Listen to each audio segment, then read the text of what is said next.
Ok, bah, je propose qu'on commence. On est combien là? 12, Sarah, ok, parfait. Voilà, je vais prendre la présentation. Hop. Dites-moi juste si vous voyez bien le premier slide et puis après je commence. Oui, oui. Ouais, moi je le vois. Est-ce que, voilà, moi je suis en plein écran chez moi, je ne sais pas si vous voyez quelque chose. Vous voyez bien webinaire, Web3, blockchain et crypto-économie? Ouais, pour moi c'est bon. Oui, voilà, c'est parfait. Nickel. Ça va, nickel. Bah, j'y vais alors. Donc, merci d'être là. Donc, le but ici, c'est de faire un petit workshop sur le sujet du Web3, de la blockchain, de la crypto-économie. Un sujet que vous connaissez peut-être, je ne sais pas. Il y en a certains d'entre vous qui, oui, je sais, savent de quoi on parle. Mais ici, le but, c'est via OpenFlow, donc via la coopérative OpenFlow.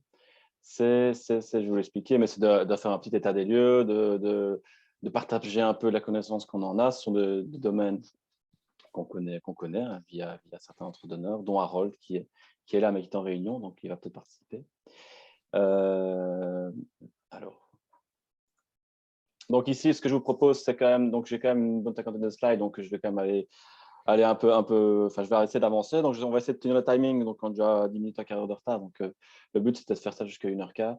Donc, présentation avec différents sujets que je vais vous expliquer, puis après, questions-réponses et puis discussion. Donc, le but, c'est quand même d'avoir un échange aussi. OpenFlow, alors, et n'hésitez pas à m'interrompre. Donc, si vous avez des questions ou quoi, je ne le verrai peut-être pas toujours. Donc, parlez, quoi, ça va, mettez votre micro. Mais si vous avez des questions ou vous voulez intervenir, n'hésitez pas. Rappel quand même d'OpenFlow ce que c'est. Donc, c'est une coopérative qu'on a créée en 2019. Notre but, il est double. Il est de développer une communauté d'entrepreneurs, développer, c'est-à-dire aussi, je dirais, faire grandir au sens large, au sens personnel, au sens professionnel, et notamment via des workshops comme on fait maintenant. Donc voilà, donc d'ailleurs, c'était un premier workshop qu'on fait. Et il est aussi de développer, faire émerger et faire grandir des projets économiques à impact sociétal positif. Et donc là, c'est plus aller dans l'action et former des groupes de projets pour travailler sur des choses qui nous font sens. Voilà, ça c'est le contexte.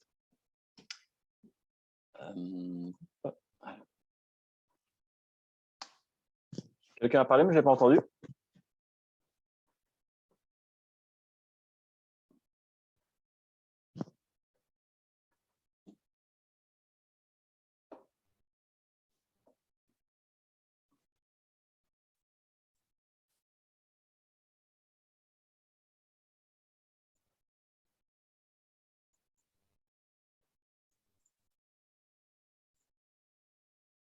Est-ce que vous m'entendez? Est-ce que j'entends personne? En tant que quelqu'un a parlé?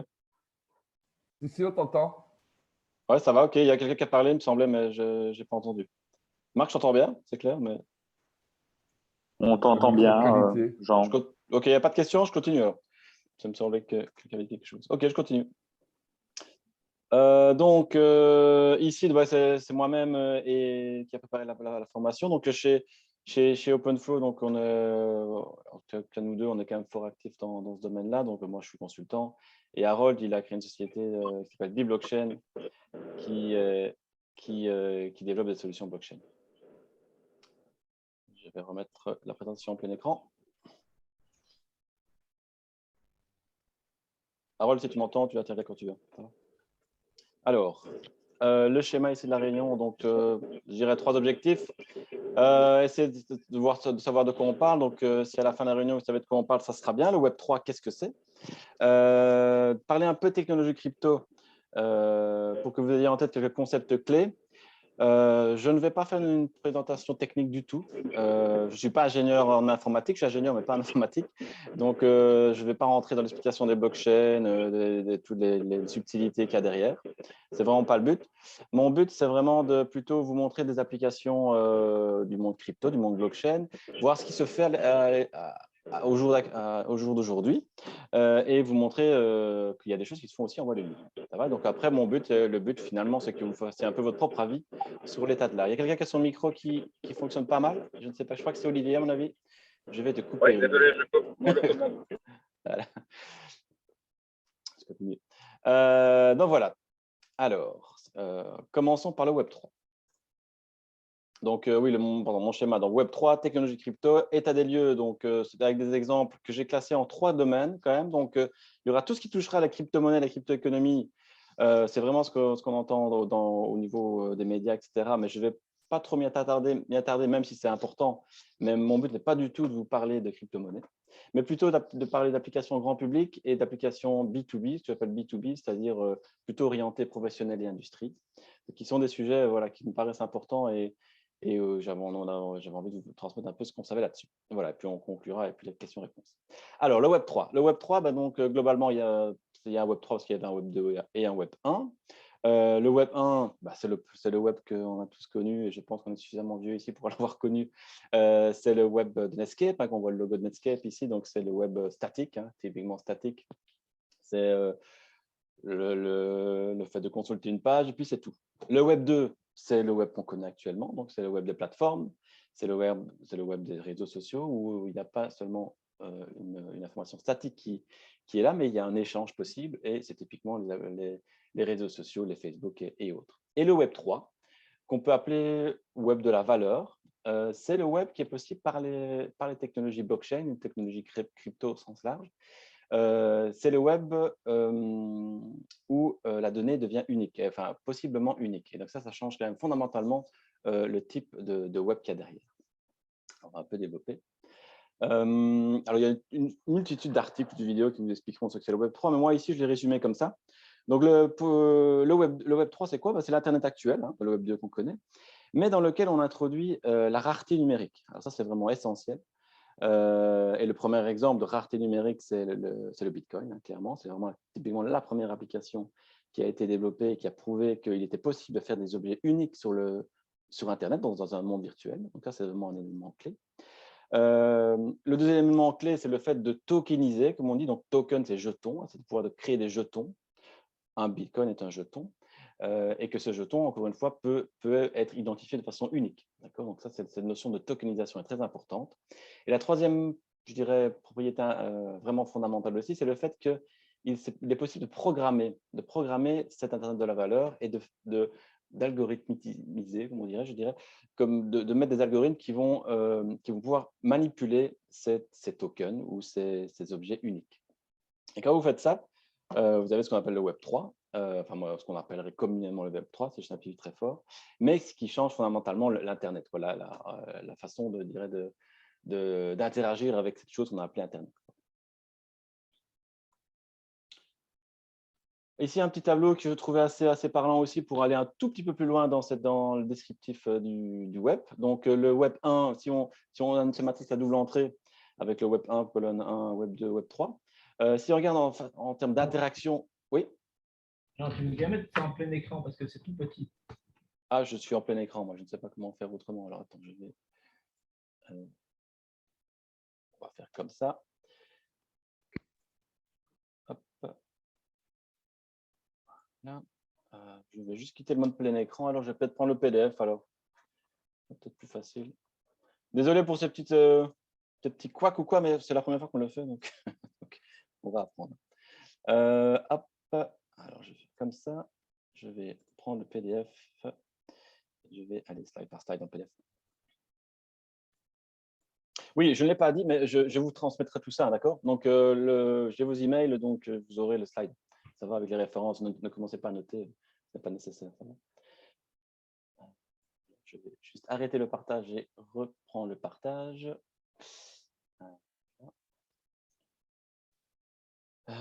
Écran partagé. Hop, et je vais prendre le PowerPoint.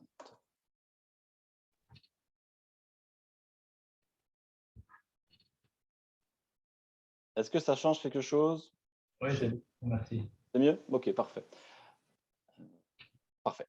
Donc, oui, ici, pour aller un peu plus dans le détail, donc, en termes d'interaction, le Web 1, on pouvait juste simplement lire. Le Web 2, c'est on peut lire et écrire, on peut interagir.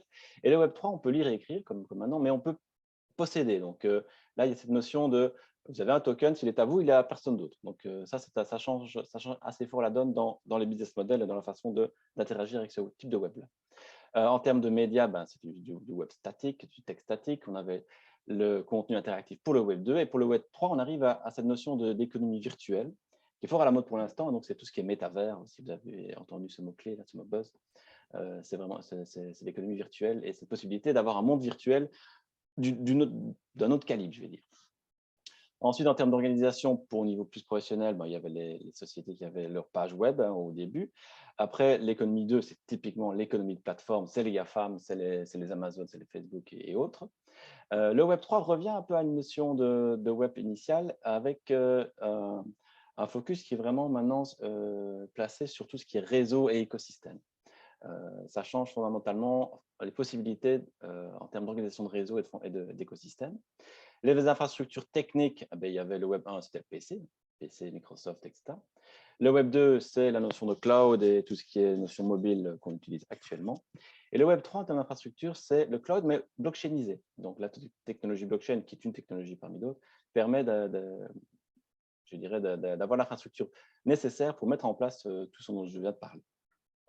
Et en termes de contrôle et de gouvernance, un mot aussi fort important. Donc, on était avant, à l'origine, le web était décentralisé, clairement. Il est devenu de plus en plus centralisé par l'économie de plateforme, donc tout ce que je viens de mentionner. Et le Web 3, je dirais, par la technologie blockchain, permettent de revenir à un monde un peu plus décentralisé en termes d'interaction du web. Je passe au slide suivant. L'écosystème est assez large, donc c'est un écosystème qui existe depuis quand même plusieurs années, mais qui est en forte effervescence depuis quelques temps. Ici, voilà, c'est une image de projets, vous en connaissez peut-être quelques-uns, mais qui sont en cours dans différents domaines. Donc, on touche à tout, on parle d'une économie au sens large, donc il y a différents types de services, que ce soit pour le particulier, pour le professionnel, pour la finance, il y a toute une série de choses, mais ça bouge beaucoup. Ça, c'était en tout cas l'idée de ce slide. Alors, passons, une fois que s'il n'y a pas de questions sur le Web 3, passons un peu aux technologies. Mais alors là, je vous dis, je ne vais pas y aller dans le détail, parce que sinon, ça, on en a pour des heures. Ce que moi, je retiendrai des technologies, c'est qu'il y a beaucoup de choses qui sont à l'œuvre, mais c'est des choses compliquées. On parle de théorie des jeux, on parle de cryptographie asymétrique, de différents types de cryptographie, on parle de théorie des réseaux, de génie logiciel, d'informatique. Ce sont des sujets avec beaucoup de concepts abstraits et compliqués, donc c'est assez vaste. La révolution, elle est dans le mélange des technologies. Donc, il y a pas mal de choses qui avaient été faites dans le passé, mais il y a certaines, je dirais, combinaisons qui ont été choisies, et notamment le Bitcoin est une combinaison de technologies qui ont fait que le Web 3 était possible. Donc, c'est plutôt comme ça qu'il faut le voir, je pense, sans essayer, sauf si vous êtes des geeks et que vous êtes passionnés par ça, d'entrer dans le détail de la technologie. Par contre, il y a quelques mots-clés quand même que j'aimerais bien que vous ayez en tête quand même. Donc, Internet de la valeur et Web 3, pour moi, ce sont des synonymes. Donc, c'est la possibilité de rendre uniques des objets virtuels. Donc, ça, c'est quand même une grosse révolution. Je pense que c'est quand même ça qu'il faut retenir. Après, la notion de blockchain, blockchain public, blockchain consortium, blockchain privé, ce sont des concepts qui sont à la base des concepts informatiques qui sont utiles à connaître, mais qui sont jamais qu'une technologie. Une blockchain, c'est une base de données particulière. Donc, dans le jargon informatique, ça s'appelle une DLT. Donc, c'est une Distributed Ledger Technology. Mais c'est une des briques technologiques qui permet le Web 3. Après, on parle beaucoup de crypto-monnaies, Bitcoin, Ethereum. Ce sont des choses que vous avez sans doute vu et entendu parler. Donc, ça, ce sont des applications, typiquement, ou oui, des applications. Donc, on va comme y aller un peu plus dans le détail après. Il y a une notion que j'aimerais bien aussi que vous ayez en tête, c'est la notion de wallet et de portefeuille. Donc, ce que j'ai mis en couleur un peu plus mauve, là, c'est ce que je pense est important à retenir dans tout ce jargon. La notion de wallet et portefeuille est importante parce que si on parle de choses uniques et de données uniques, il faut quand même savoir où on va les mettre. Donc, en général, quand on a quelque chose d'unique, qu'on a un jeton, on le met dans son portefeuille. Donc, c'est cette notion de portefeuille qui est importante à comprendre dans ce type de Web 3. Et puis après, si vous continuez en jargon, il y a pas mal on parle souvent de smart contract, un concept assez abstrait, pas évident à comprendre, mais je n'irai pas dans le détail, mais il faut retenir qu'un smart contract, c'est le fait qu'on peut programmer des opérations sur des objets uniques, d'accord, mais ce qui n'était pas possible avant. Donc, cette notion de programmabilité d'Internet à un niveau supérieur, c'est ça qu'il faut retenir. Voilà, après, on parlera de métavers un peu après. Il y a toute cette notion informatique d'intelligence artificielle, de données, etc. Ce sont toujours, évidemment, on reste dans le monde informatique des concepts qui sont toujours là. Mais déjà, si on retient Internet de la valeur, portefeuille, wallet et blockchain et smart contract, c'est déjà pas mal. Je continue. Les types de technologies, je passe, donc, pardon, les types de blockchain, donc il y a tout ce qui est Une blockchain, c'est une base de données. Je ne vais pas entrer dans le détail, mais globalement, c'est un registre distribué, comme on dirait. Donc, c'est une base de données bien particulière. Il y a, on va dire, trois types, mais moi, je vais dire deux types importants de blockchain. Il y a des blockchains publiques et des blockchains plus de consortium. Donc, les blockchains publiques, c'est typiquement les blockchains sur lesquels tout le monde a accès. Donc, vous avez une connexion Internet, vous avez accès aux blockchains, vous pouvez regarder ce qu'il y a dans la blockchain, vous pouvez faire plein de choses avec. Et les blockchains de consortium qui ont plus d'applications dans le monde industriel, ce sont plutôt des blockchains avec un ensemble de sociétés, un écosystème industriel ou autre, qui va créer une blockchain pour résoudre certaines problématiques, mais qui ne sont pas publiques. Donc, il faut avoir accès, il faut qu'on vous donne l'accès à la blockchain. Voilà. Donc, je vous engage à retenir ces deux types de blockchain. La troisième blockchain privée ici est moins pertinente. Est-ce que je ne vois personne? Est-ce que c'est toujours bon? Vous suivez? Moi, ça va. Merci Marc. Ça va? Moi, non, Ça va. j'ai une question. Ouais. Donc, c'est super, merci pour l'explication. Peut-être, si jamais quelqu'un a une question sur quand même qu'est-ce que c'est la blockchain et qui ne sait vraiment pas, ne pas hésiter à demander pour comprendre un peu ce qu'on. Ouais, d'accord, tout à fait. Ben, moi, j'ai une question. Vas-y Marc. Quand tu parles de blockchain privée, tu vois, Ouais. ils utilisent des blockchains déjà existantes du type Ethereum, Solana, Bitcoin, etc. Ou ils créent leur propre blockchain pour faire une blockchain privée? Oui, donc dans ce sens, ça dépend, il y a différents types de solutions. Donc, mais globalement, si tu veux utiliser la blockchain Ethereum, pour moi, c'est une blockchain publique, une application publique. D'accord? Donc,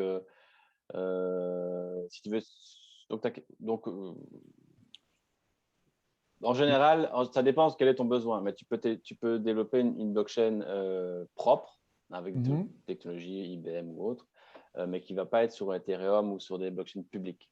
Okay. C'est juste pour différencier. C'est plus compliqué que ça. Tu as des cross-chains, hein, tu as plein de types de blockchains un peu différentes. Mais moi, je pense qu'il faut retenir ça. Il y a des blockchains qui sont globalement publics auxquels tout le monde a accès et des blockchains de consortium où il y a un certain nombre d'acteurs qui ont accès. Je simplifie très fort.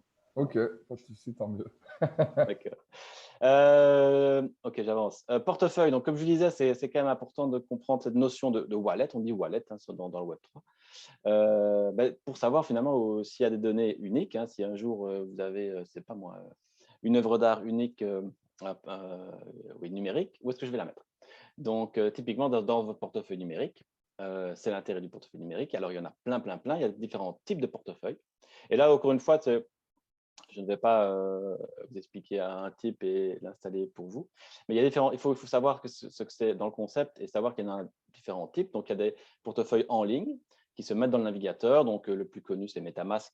Et ils se mettent dans le navigateur Google Chrome. Donc, c'est un espèce de portefeuille en ligne sécurisé auquel il n'y a que vous qui avez accès. Il y a des portefeuilles papier. Alors là, c'est vraiment, vous mettez vos codes sur un papier. Il y a des portefeuilles qui sont directement sur votre téléphone. Donc, ils ont des applications spécifiques pour ça. Il y a des portefeuilles directement sur votre PC et il y a des portefeuilles qui sont, je dirais, un objet physique qui permet de stocker les tokens et en tout cas les données numériques privées. Donc, c'était à vous. Donc, un exemple plus loin ici. Hop.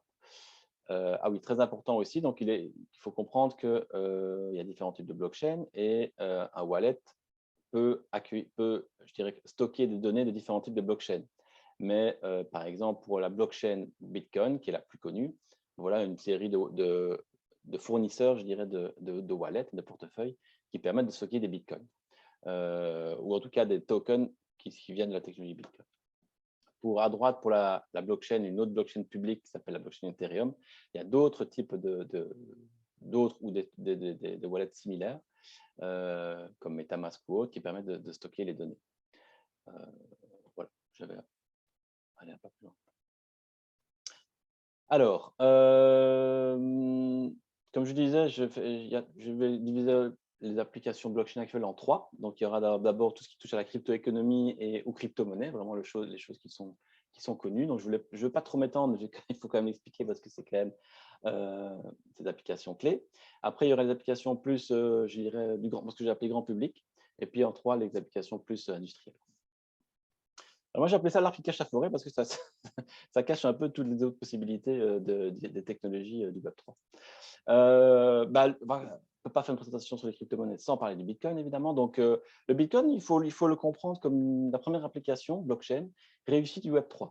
C'est un peu le proof of concept, comme on dirait dans le jargon technique, de tout l'écosystème crypto. C'est la première application qui a réussi et qui continue à fonctionner.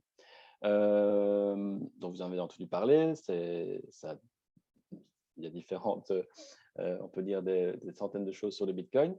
C'est très intéressant techniquement, c'est très intéressant au niveau économique. Il y a du pour, il y a du contre.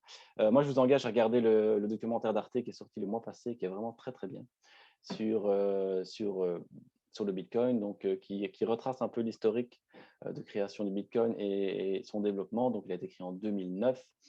Et le documentaire est bien fait parce que c'est 6 fois 10 minutes de présentation, je dirais, où on retrace un peu l'historique et surtout toute la philosophie qu'il y a derrière. Et ça permet d'avoir une vision complète, je dirais, du projet et de comprendre les tenants aboutissants du projet et je dirais, de se créer en tout cas sa propre opinion, ce qui me paraît plus important. Alors, une autre application dans la crypto-économie et la crypto-monnaie, c'est Ethereum. Donc ça, c'est une deuxième blockchain, je dirais. Une fois que, je dirais, le Bitcoin a été lancé, il y a plein de gens qui se sont rendus compte qu'il y avait moyen de faire plein de choses, et notamment d'introduire davantage cette notion de programmabilité de l'Internet. C'est une des raisons de la création de cette blockchain qui s'appelle Ethereum, qui est une blockchain qui est très développée maintenant, mais qui a été créée en 2015, je pense, ou 2014 ou 2013, par là, je ne sais plus, mais qui est un projet bien particulier qui vise à développer une espèce de machine virtuelle, en tout cas un ordinateur virtuel sur blockchain qui permet de développer tout un écosystème et des applications bien spécifiques liées à l'Internet de la valeur, et notamment les smart contracts et tout ce qui est Internet programmable. Les smart contracts sont possibles sur Bitcoin, mais sont moins faciles à faire. Ici, Ethereum a développé un langage propre de programmation qui s'appelle Solidity pour développer, je dirais, tous des services. Et ça, c'est vu dans la réalité. Donc, on va passer au slide suivant, mais dans la réalité, pardon, oui. Je vous montrerai après des exemples de services qui ont été développés sur Ethereum. Des blockchains, je rappelle qu'il y en a des centaines. Donc, ici, j'ai mis une référence classique de CoinMarketCap qui retrace un peu les différents types de blockchains avec leur valorisation. Donc, chaque blockchain, en général, a un token qui a un cours qui varie en fonction du marché. Et ici, le CoinMarketCap les classe par importance de capitalisation. Donc, la plus grosse capitalisation, c'est le Bitcoin, puis c'est Ethereum, puis après, il y a d'autres blockchains qui ont changé dans l'ordre, je dirais, en fonction du temps, en termes d'importance. Ici, on a quand même, pour donner le contexte, c'est quand même intéressant d'avoir une idée du type d'économie que c'est en termes de taille. Et ici, donc, si on retrace un peu, on prend toutes les blockchains et qu'on retrace la valeur en termes monétaires, je dirais, réels, hein, donc en dollars, des blockchains, on arrive quand même à un montant de 2,6 trillions. Donc, c'est trillions de dollars, donc 2640 milliards de dollars, donc c'est quand même pas un petit marché. Et après, il y a, ici, c'est les différents types de blockchains avec leur importance en termes de taille, je reviens à ça, en termes de capitalisation monétaire. Hein, d'accord. Donc, c'est le Bitcoin qui est la plus grosse chaîne en termes de valorisation monétaire, avec une quarantaine de %. Puis après, il y a Ethereum et puis tous les autres blockchains qui sont là. Une autre façon de présenter les choses, c'est comme ça aussi. Donc, ici, c'est typiquement pour tracer le cours des différentes crypto-monnaies et qui sont représentatives des différentes blockchains. Et on donne un peu l'importance encore une fois, en termes de dollars. Hein. Donc, ça ne donne pas une idée, je dirais, de l'importance en termes d'intelligence de la blockchain, de sa implication, mais ça donne une idée du cours de son token donc du jeton de chaque blockchain. Voilà, ça c'est l'évolution sur un an.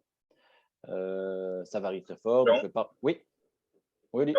Oui, est-ce que tu expliques ce que c'est stablecoin ou pas? C'est intéressant, ceux qui sont stablecoin ou non. On peut, oui. Donc, je regarde ici ce qu'on a. Donc, par exemple, USDT, c'est un stablecoin. Donc, pour contrer, en tout cas pour résoudre cette problématique du fait que si vous voulez faire un business adossé, je dirais, à une crypto-monnaie, c'est très volatile et très variable dans le temps, donc c'est quand même pas très, très sûr. Donc, il y a des gens qui ont développé des stablecoins, donc ce sont des monnaies qui sont adossées qui ont toujours la même valeur. Donc, typiquement, l'USDT, un USDT, c'est $1 en fait. Il y a différents mécanismes économiques derrière pour assurer cette stabilité, qui sont divers et variés. Ça demande tout un cours de plusieurs jours. Mais un stablecoin, c'est ça. Il y a des stablecoins pour le US$, pour l'euro, pour dire, voilà, j'ai une crypto-monnaie qui représente l'euro, et si je l'échange, elle aura toujours la valeur d'1 euro. Donc voilà, c'est ça une stablecoin. Ça répond à ta question? Oui, merci, nickel.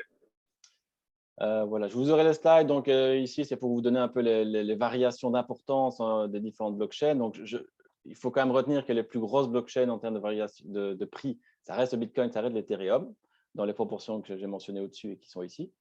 Une des grosses particularités des blockchains et de l'économie liée à la blockchain et crypto-économie, c'est que, comme ce sont des blockchains publiques, tout un chacun peut aller voir ce qu'il y a dans la blockchain. Donc, ce sont des registres, je rappelle, des bases de données qui sont copiées sur différents nœuds dans les blockchains. Donc, ça veut dire qu'en fait, comme c'est public, en fait, c'est relativement transparent. Donc, on sait à tout instant, il y a des organismes ou des gens qui analysent en permanence les blockchains et on sait combien il y a de tokens, quelle est la valorisation, etc. Donc, c'est pour ça qu'on sait faire des graphiques comme ceux que je vous ai montrés ou comme celui-ci. Ici, c'est le même genre de graphique où on a enlevé le Bitcoin, hein, et on a regardé pareil quelles étaient les valorisations en milliards de dollars de chaque blockchain. Donc, on revient avec les mêmes noms qu'on a vus avant. Et je l'ai mis pour que vous compreniez qu'il n'y avait pas 3 blockchains dans le monde, qu'il y en avait quand même des centaines, avec différentes tailles en termes de valorisation économique. Ça va, donc, on parle beaucoup de Ethereum, ça c'est clair. Solana, on en parle pas mal pour l'instant. Polygon, Terra, Avalanche, toutes celles qui sont là, sont des blockchains qui ont chacune des caractéristiques propres. Il faut comprendre qu'il y a des projets différents derrière. Elles ont des avantages, des inconvénients que d'autres n'ont pas et chacun essaie de se défendre par rapport à son projet, à sa blockchain. J'avance. Donc, ici, en termes d'économie, si on essaie d'avoir une vision large, donc ici, il y a une valorisation du Bitcoin qui représente, donc, dans la crypto-économie, c'est de l'ordre de 40%, je dirais, du marché, ou en tout cas du marché. Et si on les compare, je dirais, aux grandes sociétés actuelles, c'est de l'ordre de Facebook, hein, quand même. Donc, ça donne quand même une idée je dirais, de la taille. Et ce n'est pas un petit marché qui est dans son coin. C'était le cas il y a quelques années, mais ce n'est plus le cas maintenant. Ça a une certaine taille. Donc, ça vaut quand même la peine de s'y pencher.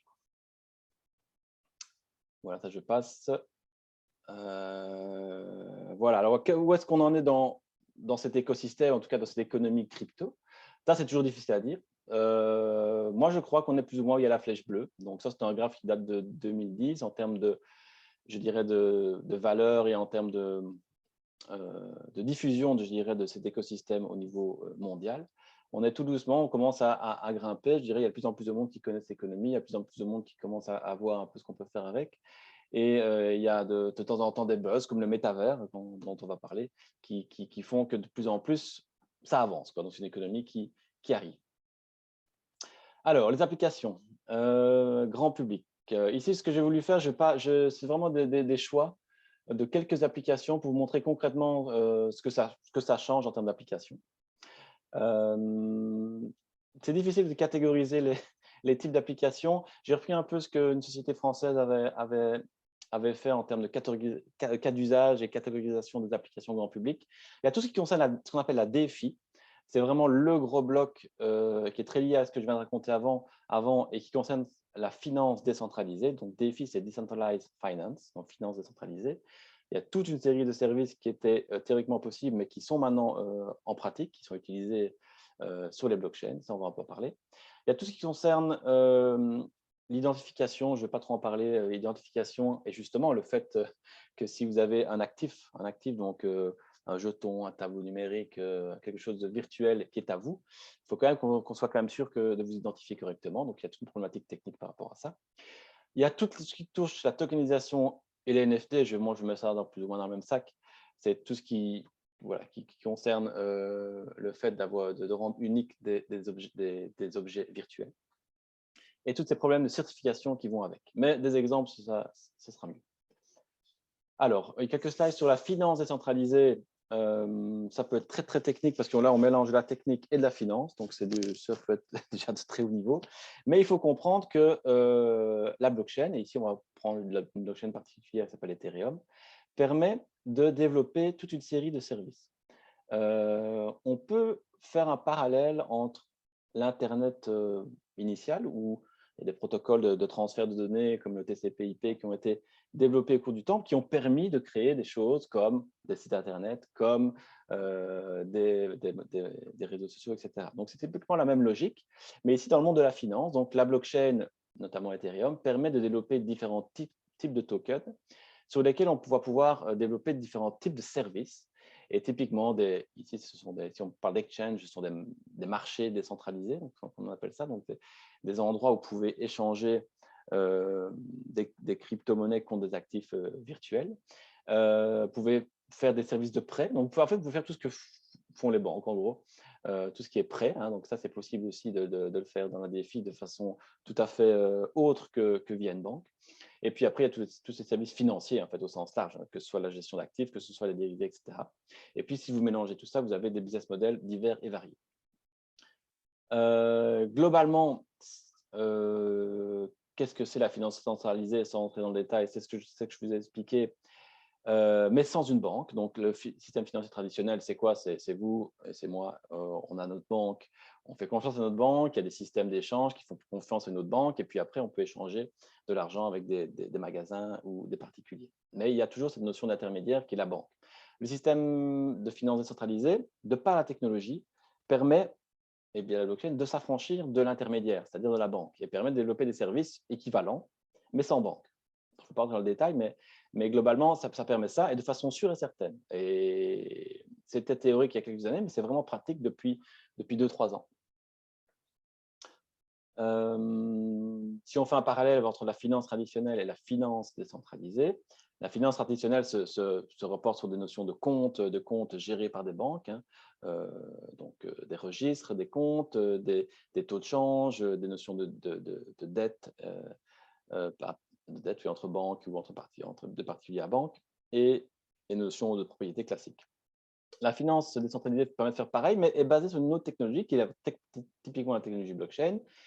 Tout ce qui est lié aux la crypto-monnaie, donc tout ce que j'ai montré avant. Lending, donc tout ce qui est prêt entre particuliers et entre services, entre protocoles, et la notion d'NFT. Donc, c'est une façon de faire de la finance, mais différente et qui est permise par la technologie. Alors, donc, il y a un écosystème qui est très, très large, très, très vaste, avec des acteurs qui ont pu s'émerger ou autres dans différents domaines financiers. Donc, ça c'est bien développé. Et il y a des sites qui permettent de tracer un peu, comme je vous ai dit, les blockchains, ce qui est particulier, c'est que c'est relativement transparent. Enfin, oui, c'est transparent, on peut regarder certaines choses. Et donc, il y a des sites qui permettent de tracer un peu les différents types de services disponibles et de voir quels sont les acteurs principaux. Donc, par exemple, si je prends Maker, c'est une société décentralisée, c'est déjà particulier, qui est basée sur la blockchain Ethereum et qui fait du service de prêt, globalement, et d'autres choses. Mais il gère... quand la blockchain est analysée, ils gèrent de l'ordre de 18 milliards de dollars. Donc, ce n'est pas des petits acteurs. Voilà, je passe, c'est fini avec les finances décentralisées. Il y aura beaucoup, beaucoup de choses à dire. Mais voilà, ça peut être vite très technique, mais c'est très développé et ça a vraiment eu un boom l'année dernière, en 2019-2020. Un autre type d'application, il est 13h, j'avance. Hein. Un autre type d'application, c'est si on revient à l'Internet de la donnée. Donc, je vous disais, finalement, ce qui change par rapport au Web 2, c'est que l'Internet de la plateforme, c'est que le Web 3, la donnée, elle peut vous appartenir. Et typiquement, on peut avoir des services comme un navigateur Internet dans lequel vos données de navigation vous appartiennent.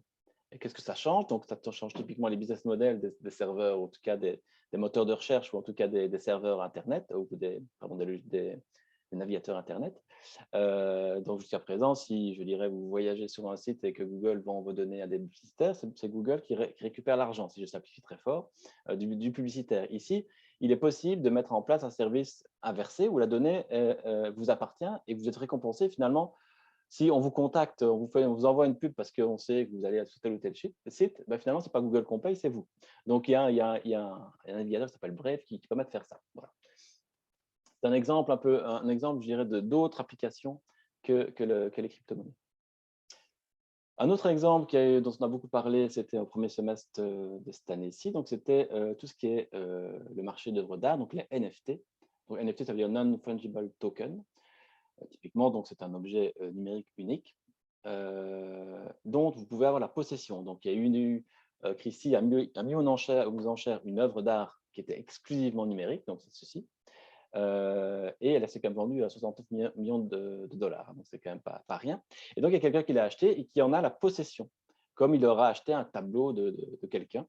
Et donc, il n'y a que lui qui l'a et il n'y a que lui qui peut le mettre à différents endroits. Donc, et ça, c'est pour illustrer la notion de propriété et la notion de rareté qui est possible, je dirais, via les NFT. Mais donc, on ne parle pas de petits montants. Donc, c'est des choses qui sont déjà fort actives. Oui, une question? Et si je peux compléter, on peut aussi donc une idée maintenant des joueurs de football ou des artistes, des parties d'artistes, si vous voulez. C'est ça. Donc, les business models ou les applications sont vraiment larges. Je pense qu'il faut revenir simplement à la base, se dire, ben, voilà, maintenant, il est possible de tout ce qui est virtuel, il est possible de le rendre unique et donc de le distribuer ou de le vendre. Hein. Donc, ici, on est dans un site de vente d'enchères, donc c'est une place de marché où on vend quelque chose. Donc, c'est vrai avec une œuvre d'art, c'est vrai avec un joueur de foot. Donc, je ne sais pas si c'est bien ou c'est pas bien, mais je dirais que c'est possible. Et ici, donc, ben, je pense à ça. Mais donc, il y a des sites, vous pouvez créer vous-même votre propre NFT. Donc, il y a des sites comme OpenSea. Donc, Marc, tu en es témoin, donc tu l'as fait. Donc, il est possible de créer des œuvres d'art uniques à votre nom, je dirais, et de les mettre en vente sur des sites d'enchères en ligne décentralisés. Donc, il y a un service qui s'appelle OpenSea. Il y en a d'autres. Donc, ça ne vous coûtera rien. Et enfin, rien si vous la vendez, pas quand vous la vendez, le site prend une commission, mais voilà. Un autre exemple, j'essaie de faire le lien aussi avec ce qui se fait en Belgique. Donc, il y a des initiatives qui commencent. Donc, ici, notamment, des NFT qui ont été créés par Arts, donc, qui est une société qui a été créée par François Toussaint, que certains connaissent ici. Et ils ont fait une chose assez intéressante. Donc, ouais. Qui fait partie d'OpenFlow, aussi. Ouais, tout à fait. Et ici, c'est une application assez intéressante d'NFT. Donc, j'ai mis le lien ici. Donc, il y a eu un article sur la RTBF et on en a parlé au 19h30 quand même. Le principe, c'est qu'ils ont fait un partenariat avec la Fondation Roi Baudouin et qui a des œuvres, en fait, des planches BD de l'artiste Didier Comès qu'il avait créé dans les années 80.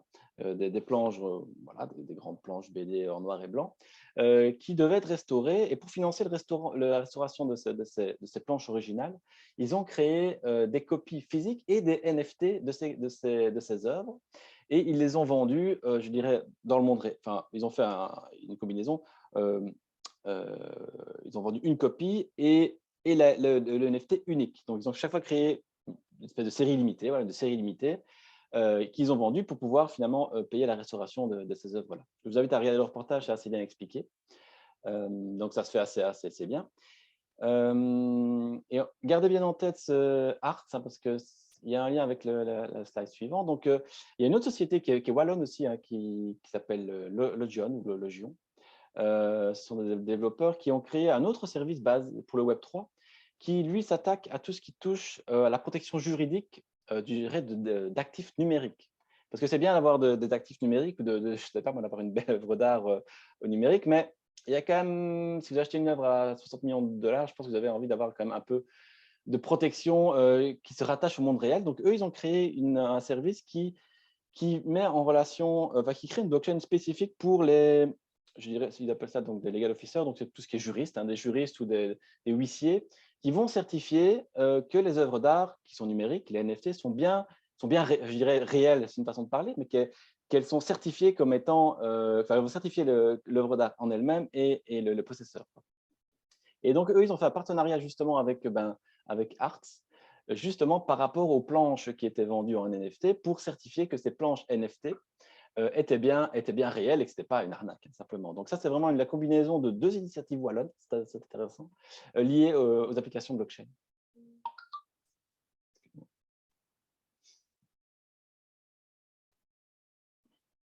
Je continue. Alors, ici, j'ai quelques slides sur le métaverse. Donc, vous avez entendu parler du métaverse. Donc, il y a quand même pas mal de choses qui se font. Donc, métaverse, c'est quoi? C'est un monde virtuel, hein, typiquement, mais qui est possible justement grâce aux technologies crypto et les technologies Web3. Donc, Facebook a beaucoup communiqué là-dedans. Ils vont mettre des milliards de dollars pour développer ces mondes virtuels. Tout le monde s'y met, hein. Donc, il y a différents types de mondes virtuels, encore une fois, qui sont possibles que parce que la technologie est là. Donc, vous allez avoir des Sotheby's, vous allez pouvoir avoir des sites de vente en ligne, vous allez pouvoir avoir des galeries virtuelles d'œuvres d'art. Donc, typiquement, les gens qui achètent des NFT bien chers, ils iront les montrer dans des galeries spécialisées. Vous pouvez jouer, vous pouvez aller à des événements. Donc, ça se développe beaucoup. Voilà un peu un aperçu de l'écosystème en cours de développement. Donc, chacun s'y met. Donc, il y en a peut-être que vous connaissez. Il y a du jeu, il y a pas mal de jeux, évidemment. Ces technologies-là changent fondamentalement l'économie du jeu, de tout ce qui est gaming. Et là, voilà, j'ai pris un exemple d'un métaverse qui s'appelle Decentraland. Et là, c'est moi. Donc ici, si vous voyez un petit personnage comme ça, voilà, c'est mon avatar qui se promène dans le métaverse. Il faut juste une application, un navigateur Internet. Il faut un wallet pour ce qui permet de vous identifier de façon unique. Et après, vous pouvez naviguer tant que vous voulez dans ce monde virtuel. Pas de questions, je continue. Alors ici c'est des applications. J'ai voulu vraiment mettre aussi en avant d'autres types d'applications dont on parle beaucoup moins. C'est normal, c'est des applications plus liées au monde, je dirais, B2B, au monde industriel et professionnel. Mais il faut comprendre quand même que les technologies crypto, blockchain, changent fondamentalement la façon de gérer les réseaux et les écosystèmes, et donc, je dirais, dans le monde grand public, mais aussi dans le monde professionnel, et permet d'implémenter de façon encore plus efficace tout ce qui est intelligence collective. Ici, quelques exemples quelques exemples avec des noms que vous connaissiez. Je tiens à te remercier, Olivier, parce que ces exemples-là viennent du livre « La blockchain dans l'industrie », qui est un très, très bon livre qui explique justement l'intérêt et les applications de ce type de technologie au niveau industriel. Et j'ai repris leur catégorisation en cas d'usage. Donc, il y a quatre types de cas d'usage liés à l'industrie. Et là, on parle, pardon, avant d'aller dans le détail, on parle plus de blockchain, je dirais non public, plus de consortium, mais il y a des mélanges, hein, d'accord? Mais on parle plus de blockchain de consortium. Mais typiquement, il y a 4 types d'applications utiles. Il y a tout ce qui touche à l'authentification des clients ou des fournisseurs. Et là, je dirais n'importe quelle industrie avec une chaîne logistique en a besoin. Il y a un exemple que je ne vais pas développer, mais là, il y a Orange, un cas que m'a remonté Marc ici présent. C'est un cas de clés numériques, oui, qui permet au service de secours d'entrer dans certains bâtiments sans avoir la clé.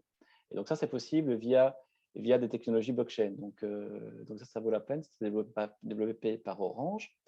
Le cas typique, hein, de tout ce qui est industriel, c'est tout ce qui concerne la traçabilité et les chaînes d'approvisionnement.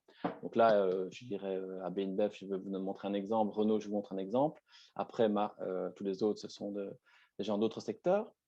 Il y a tout ce qui concerne évidemment la finance, le paiement, les crypto-monnaies. Il y a des applications concrètes au niveau industriel pour les compagnies d'assurance, pour tout ce qui touche au gaming, là, clairement. Donc, les assurances, ici, il y a moyen d'automatiser certains remboursements, notamment quand des vols d'avion sont annulés, par exemple. On peut utiliser la technologie blockchain pour automatiser des remboursements.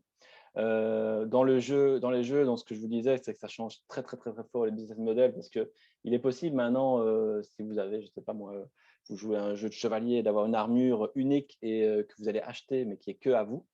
Donc, ça change très, très fort les relations, je dirais, joueurs et fournisseurs. Et puis, il y a tout ce qui concerne l'énergie. Évidemment, il y a beaucoup de choses qui se font, et puis dans les autres secteurs.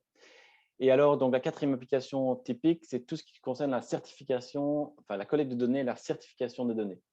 Donc là, ça change aussi les business models.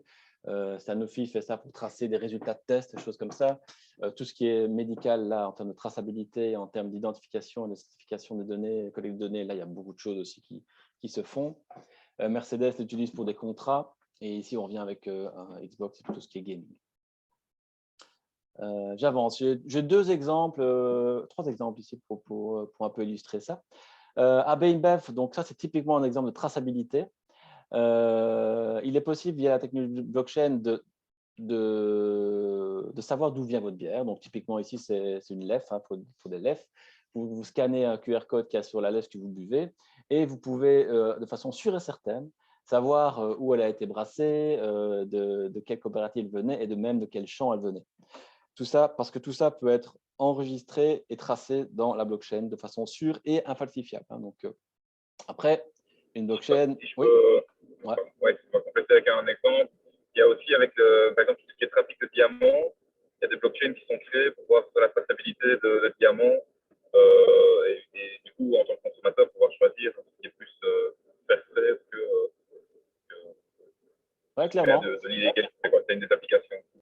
Exactement. La traçabilité, c'est vraiment le gros cas industriel. Après, il faut trouver les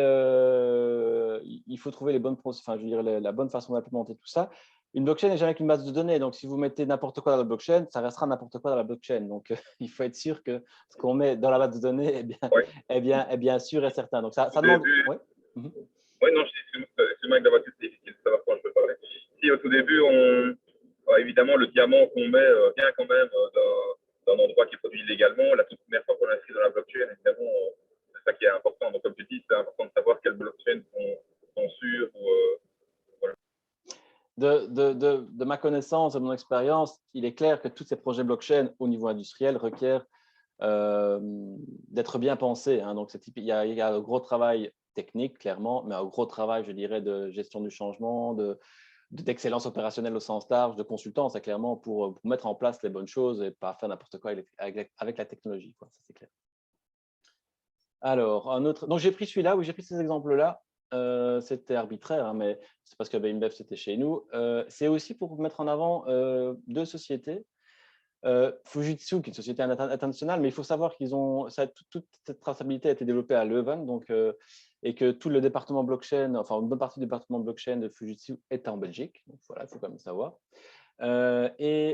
Settlemint, c'est une start-up ça, de Leuven qui développe une solution de développement blockchain. Donc c'est plutôt des informaticiens qui ont développé une espèce d'interface pour que les sociétés qui veulent développer des projets blockchain puissent le faire de façon plus simple qu'en cherchant des développeurs. Donc, une espèce d'intermédiaire pour développer des solutions blockchain au niveau technique.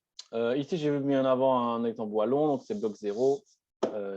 Si Harold est là, il me rappellera la personne qui est derrière, mais j'ai oublié son nom. Bref, mais il y a des gens en Belgique qui font des choses. Donc, je ne sais pas si je l'ai mentionné, mais avec Harold, on est membre du réseau qui s'appelle Wallchain, qui est un réseau qui essaye de fédérer un peu les acteurs actifs dans le Web3 et dans la crypto et dans tout ce qui touche aux technologies blockchain et de faire ce que je suis en train de faire maintenant, donc un peu expliquer ce qu'on sait faire et pas faire avec ces technologies-là.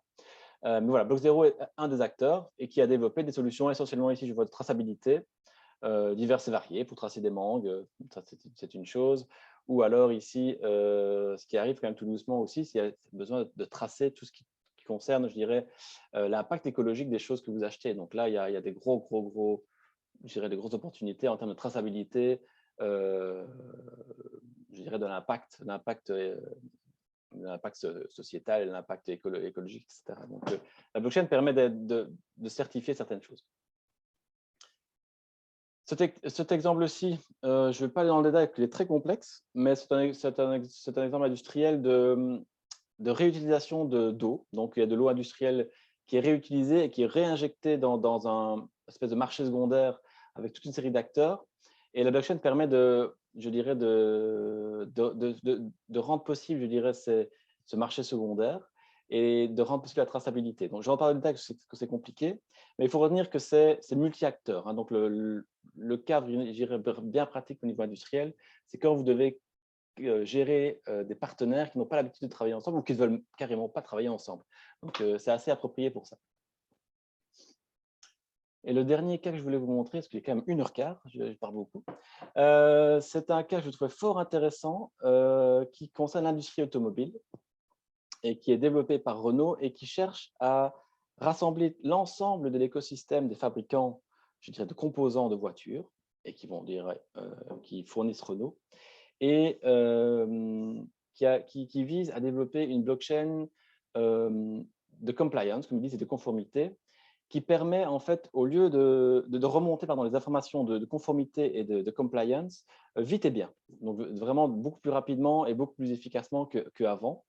Et c'est en fait un aplatissement du réseau. Donc, typiquement, dans les chaînes automobiles, si vous avez un boulon, il est fourni à un fournisseur, qui fournit à un autre fournisseur, qui fournit à un autre fournisseur, qui fournit au final Renault, un Renault ou Mercedes ou quelqu'un d'autre.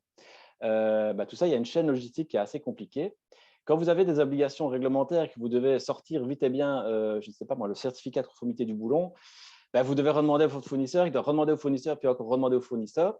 Ça prend du temps, ce n'est pas très efficace. Et il y a des obligations légales qui imposent maintenant que le fournisseur, le fabricant final, c'est-à-dire Renault, puisse remonter vite et bien ce genre de certificat de conformité.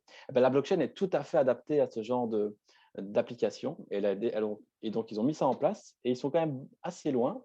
Je ne sais pas où sont les autres fabricants, mais en tout cas, au niveau de Renault, ils ont fini le MVP, là, ils sont en cours et ils vont mettre en production début de l'année prochaine. Donc, voilà, c'est juste pour vous dire qu'il y a des choses qui se font. Donc, il y a un deuxième slide, mais je vous renvoie vers l'article et vers les vidéos si vous voulez aller dans le détail. Et je me ferai plaisir de discuter avec vous de ce cas-là si vous voulez, parce qu'il est assez complexe, mais il est vraiment très, très symptomatique de ce qui est possible de faire avec la blockchain en termes d'excellence opérationnelle et d'amélioration des chaînes de production et d'amélioration d'organisation d'un écosystème. Voilà, ça c'est un bon exemple. Voilà, j'en arrive tout doucement à la fin. Conclusion, comme d'habitude, le monde change, tant mieux. J'espère qu'il change en bien. Le monde virtuel change aussi. Donc, comme vous l'avez vu, donc le Web3, j'espère que vous voyez un peu plus ce que c'est. Tout ça est lancé et bien en cours et l'écosystème, l'économie est déjà bien là. Moi, un des objectifs que j'avais, c'était que vous en ayez conscience. Donc, je pense que vous l'aviez, mais ici, j'essaie de mettre des exemples chiffrés et d'un peu donner quelques exemples clés pour que vous preniez conscience de ce que c'était. Alors, est-ce que c'est une évolution normale ou est-ce que c'est vraiment une révolution? Ça, le temps nous le dira, je pense. On verra. En Belgique, je voulais aussi montrer qu'il y avait des gens qui étaient actifs, dont Harold, dont moi, dont d'autres gens dans Wallchain, dont des gens aussi en Flandre. Il y a des choses qui bougent quand même pas mal. Chez OpenFlow, on a quand même la volonté d'être sur la balle, des choses vraiment intéressantes et on est en train d'étudier un peu, notamment un cas en termes d'organisation. On voit un peu si on ne peut pas utiliser cette technologie-là pour améliorer, je dirais, notre fonctionnement et développer certains projets. Et puis la question, c'est, voilà, vous, en tant que participant, j'espère que vous avez appris quelque chose. Et puis, comment vous allez vous positionner? Est-ce que vous allez être acteur, spectateur? Est-ce que finalement, vous avez conscience de ce qui se passe? Et je pense que déjà, ça, c'est déjà bien. Et ce que je voulais vous proposer pour finir, donc, je voulais proposer simplement de vous envoyer un jeton, donc une NFT, si vous n'avez pas encore une fois, vous en aurez une. Donc, j'ai le mail de chacun. Normalement, je vous enverrai un jeton individuel. Via un service qui s'appelle POAP. Et donc, vous allez avoir un jeton, vous cliquerez sur un lien, vous aurez un jeton qui sera associé à vous, qui certifiera simplement que vous avez participé à cette formation, en tout cas à ce séminaire. Voilà. Est-ce que vous avez des questions? Est-ce qu'on passe un peu d'interaction? Je vais couper ça.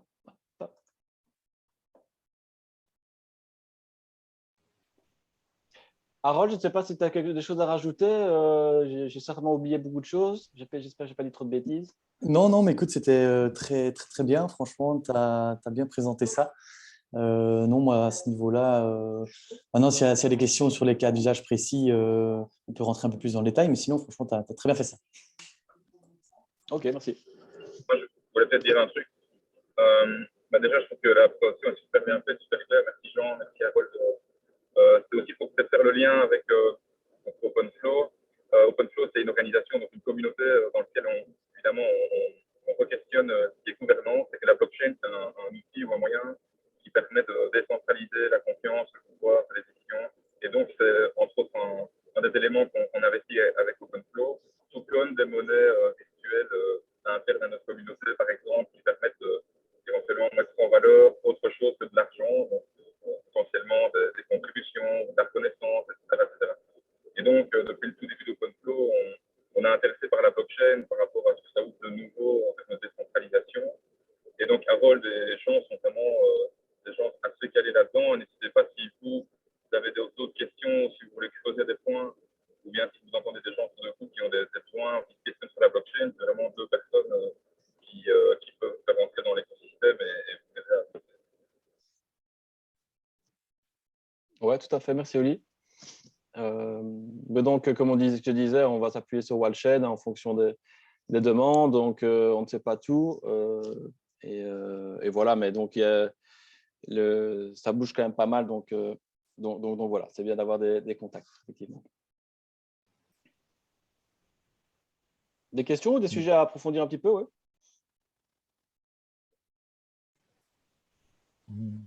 Pas comme ça, mais moi j'avais déjà un peu, je m'avais déjà un petit peu aidé sur le sujet. Ouais, merci, Marc.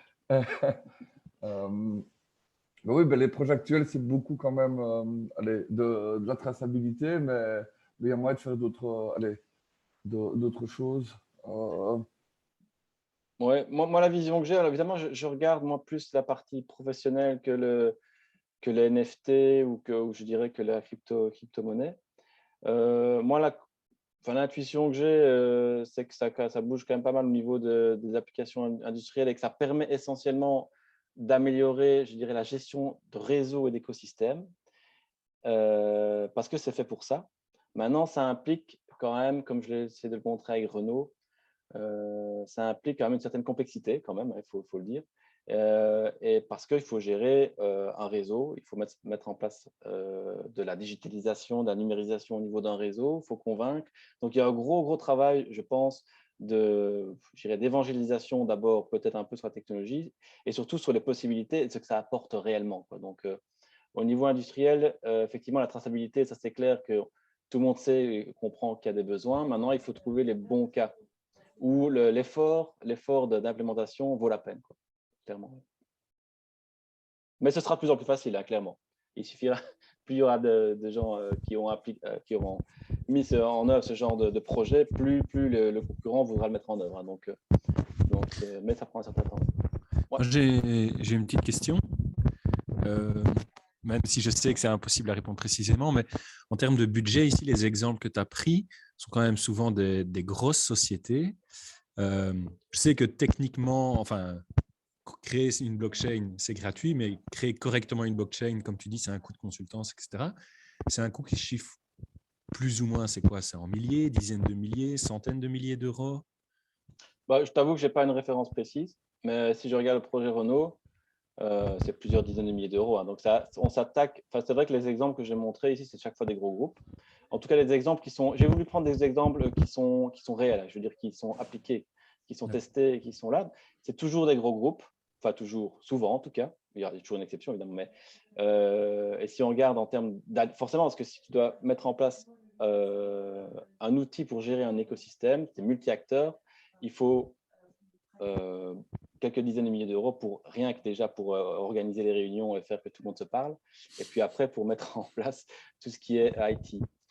C'est plutôt un feeling. Je n'ai pas un exemple concret à te donner, mais clairement, il faut mettre les moyens que tu veux si tu veux digitaliser. C'est la numérisation de haut niveau quand même. Hein. Donc, il faut avoir une vision stratégique clairement dessus. Et donc là, il y en a qui ont des bonnes visions stratégiques par rapport à leur business, par rapport à leur écosystème qu'ils doivent organiser. Typiquement, un fabricant de voitures, il doit organiser son écosystème, il doit le faire toujours plus vite et mieux. Donc, la blockchain permet de le faire, mais c'est des projets long terme. Le projet là, Renault, il a commencé début l'année dernière, je pense, étudié l'année avant, et il sera en production l'année prochaine. Donc, c'est du long terme. Hein, ouais. C'est du long terme, donc c'est plusieurs dizaines de millions d'euros, clairement. Ouais. Je posais cette question.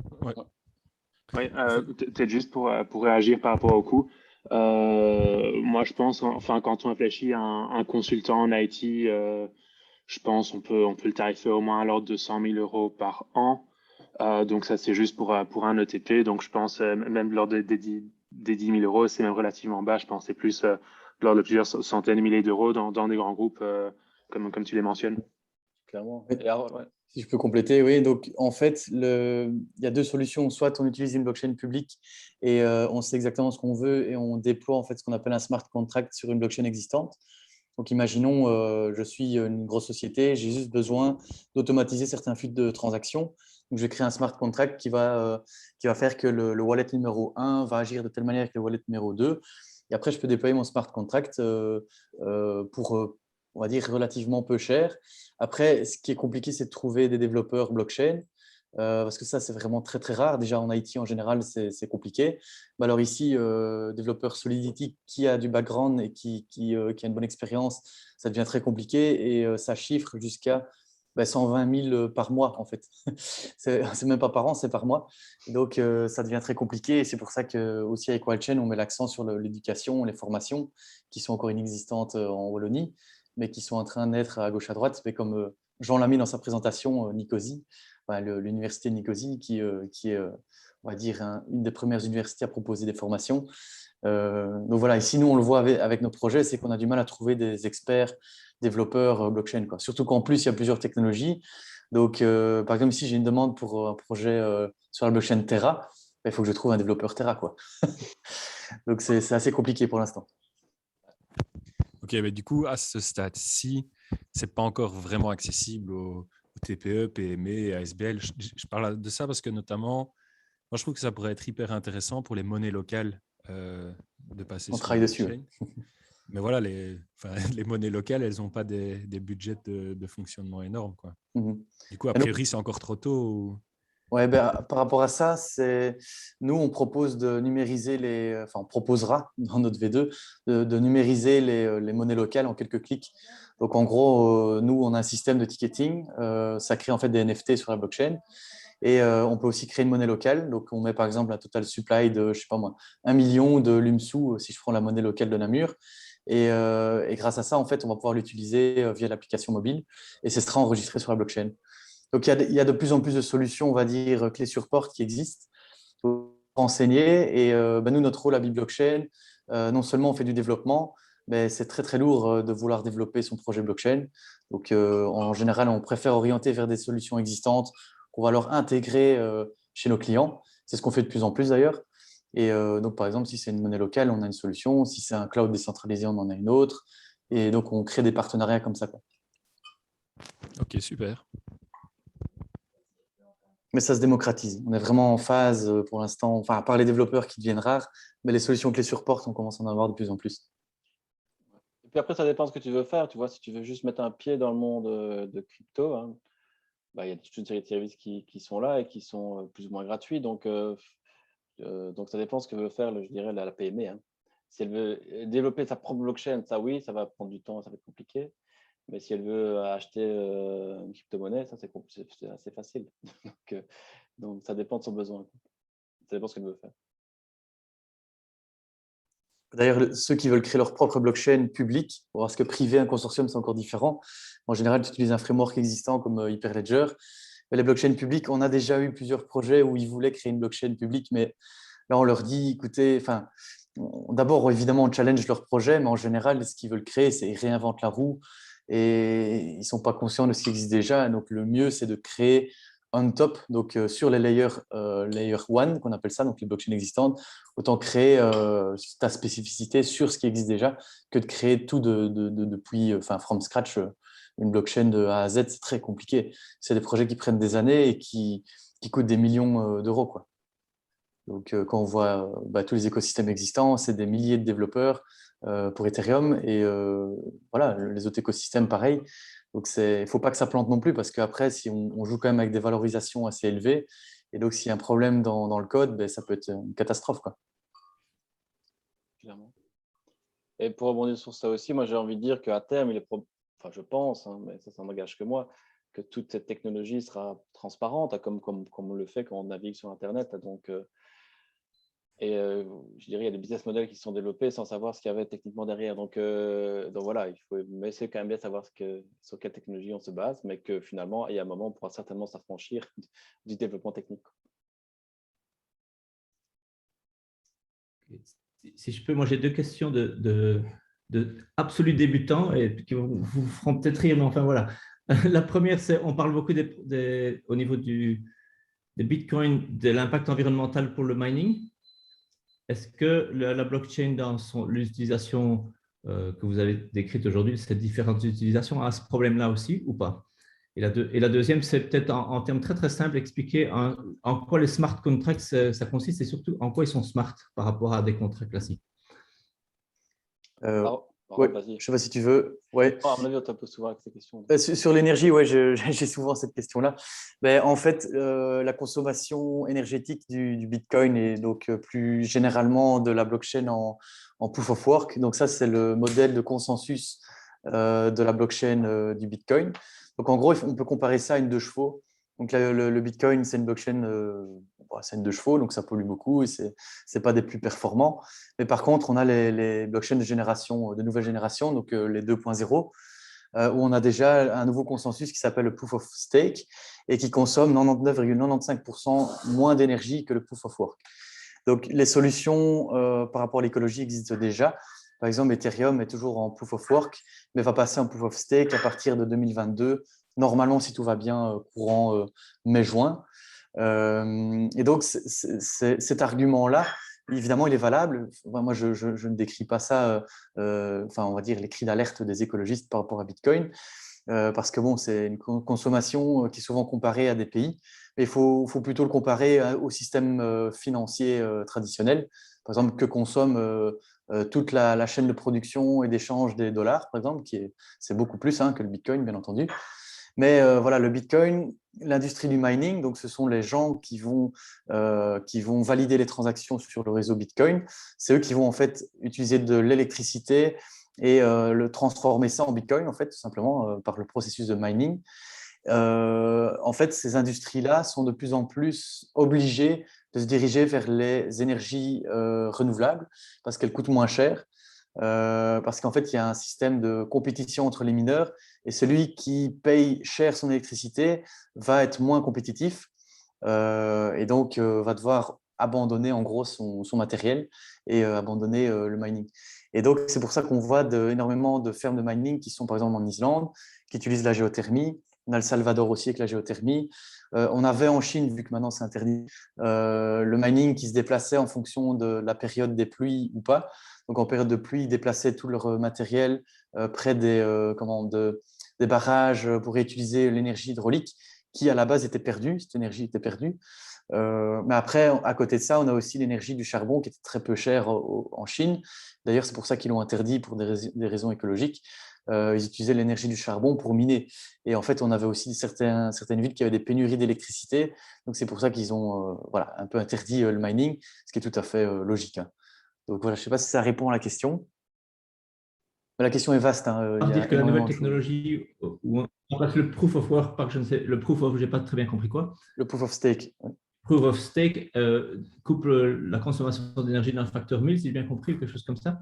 De 99,95%, donc ça c'est le chiffre. Et toute la technologie blockchain va basculer rapidement sur cette nouvelle génération de technologie. Les nouvelles blockchains, en tout cas, sont en proof of stake. Il y a aussi d'autres consensus qui existent qui sont qui consomment peu. Et par contre, Bitcoin, il faut pouvoir convaincre 51% des mineurs de changer de consensus. Et là, bonne chance, parce que c'est vrai que on va dire que les bitcoiners, comme on les appelle, donc les suprémacistes, sont très peu friands à l'évolution du protocole Bitcoin, quoi. Donc, par exemple, à titre d'exemple, en 5 ans, 6 ans, on n'a eu que 2 mises à jour du réseau, quoi. Mais voilà, maintenant, il y a une loi, un pacte climat qui a été signé entre les différentes industries de mining pour augmenter l'utilisation d'énergie verte renouvelable pour le mining.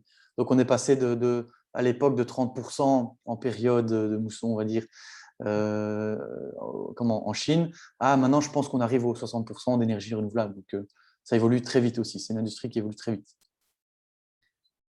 Ouais, ok. Damien, dans les blockchains comme ça, les 51%, c'est les personnes qui détiennent des nœuds dans la blockchain. En fait, pour pouvoir faire un changement d'orientation de la blockchain, etc., il faut un certain nombre de personnes. C'est en ça que c'est décentralisé. Et donc, le Bitcoin, c'est comme si c'était une ancienne technologie. Il y a tellement de gens que c'est compliqué de les faire changer. Par contre, toutes les nouvelles technos vont être orientées en faisant attention plus à l'environnement. OK. Et l'autre question sur les contrats smart contracts? Oui. Jean, je ne sais pas si tu veux reprendre la parole. Tu peux enchaîner, tu vas expliquer mieux que moi. Oui, écoute, en gros, les smart contracts, c'est simplement du code, donc des algorithmes qui vont… moi, j'aime bien toujours comparer ça à des conditions de paiement qui sont écrites sur papier, sur un contrat papier, hein, donc qu'on va signer entre deux entreprises. Et en gros, un smart contract, ça va traduire ça en code, en algorithme sur une blockchain, ce qui va faire que c'est très transparent, qu'il ne sera pas possible de tricher parce que voilà, on a défini les règles du jeu et une fois que les deux parties l'ont accepté, on ne peut plus revenir en arrière parce que le smart contract va se déclencher selon les conditions qui ont été préalablement établies, quoi. Donc, je ne sais pas si ça répond à la question. Tu peux donner un exemple? Un exemple. Oui, je vais prendre l'exemple d'Event, donc mon projet cashless ticketing, qui est très parlant. Donc, on peut imaginer un festival, un grand festival, et donc on a le système d'Event, donc il y a un système de cashless décentralisé qui est déployé dans le festival.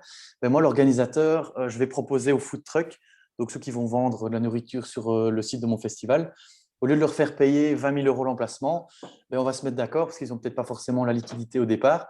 On va se mettre d'accord, à chaque fois que le food truck vend un hamburger, je vais récupérer 10% de ces ventes. Et donc, ça va couler automatiquement dans les portefeuilles de chacun. Donc, le food truck va vendre ses boissons et sa nourriture. Et moi, je vais à chaque fois récupérer 10% sur chaque vente. Et ça de manière transparente et automatisée. En assumant que le hamburger est payé par des…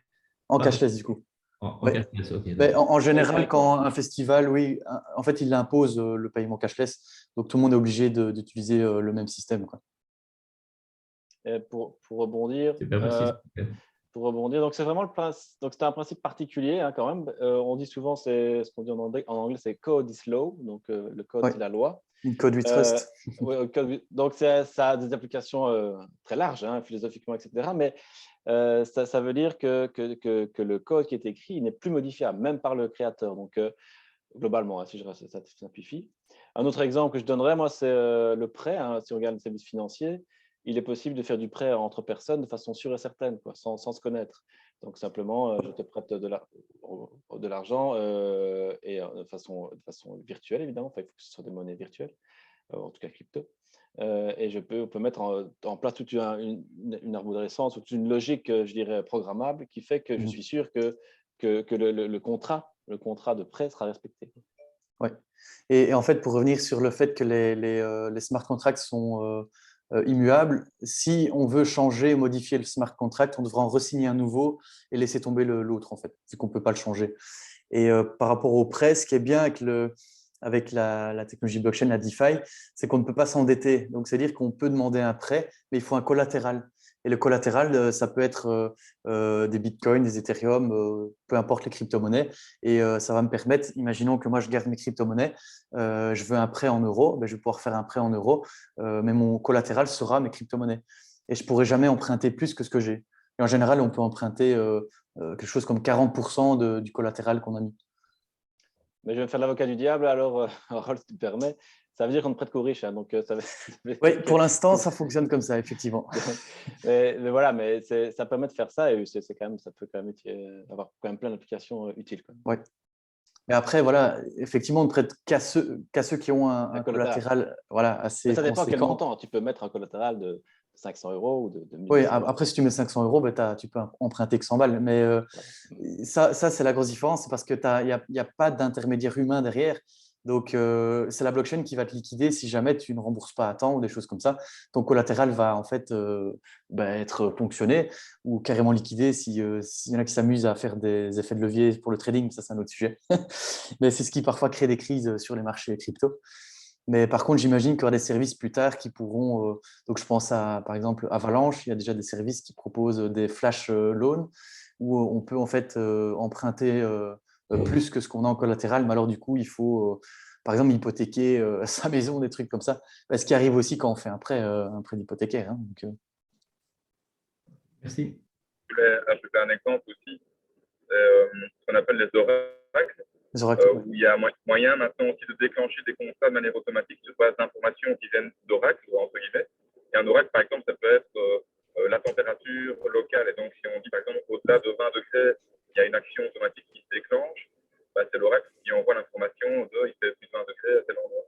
Et donc, ça dématérialise, ça enlève quelque part des intermédiaires de décision humains, parfois, au niveau de la blockchain. Donc, il y a beaucoup d'applications possibles. Et encore une fois, donc c'est une technologie. Hein, donc, est-ce que c'est bien ou pas bien? Ça, c'est une autre question. Une question plus importante, je dirais. C'est un outil, oui. Mais c'est un outil. Hein, donc, mais ça permet de faire beaucoup de choses que tu ne savais pas faire avant. C'est clair. D'autres sujets un peu abordés ou bien vous… Il y a des choses à clarifier ou des… Marc, je vois que tu…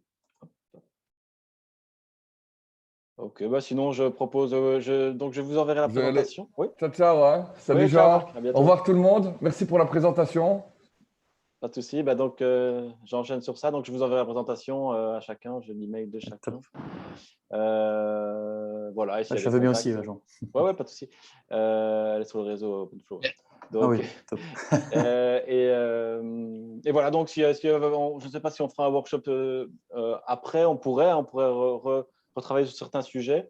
Ici, c'était un premier pas. Donc, nous, en fonction des demandes, on est partant de travailler un peu le sujet. Donc voilà. N'hésitez pas à nous contacter. Juste pour clôturer, comme tu le dis, Jean, il y a une ouverture à creuser soit certains sujets de la blockchain, ou de réexpliquer, ou bien de dire qu'est-ce que nous, on peut faire à notre niveau.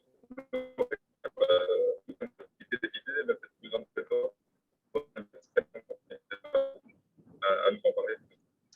J'ai pas compris la fin, mais je comprends que tu disais qu'il n'y avait pas de problème à nous contacter pour développer des projets ou autre chose sur ça. Merci beaucoup en tout cas pour la présentation. Oui, de rien.